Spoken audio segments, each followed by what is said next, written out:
பியூஷ் கோயல் என்ன பண்ணார், உடனடியாக ஒரு இளம் தலைவரை பிடிச்சி வார் ரூம்னு ஒன்று கிரியேட் பண்ணி இந்த யங் லீடர்னு சொல்கிறாங்க, லீடர்னு கூட தெரியல, லீடரை கூப்பிட்டு வச்சு 25 கோடி கொடுத்து அண்ணாமலை ஆதரவாளர் அடி தாக்கு. இது சொன்னது யாரு?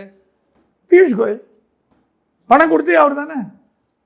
பாஜகலேயே அண்ணாமலைக்கு எதிராக ஆள் செட் பண்ணி சோசியல் மீடியாவில் அண்ணாமலை ஆதரவாளர் அடிக்க பார்க்குறாங்க.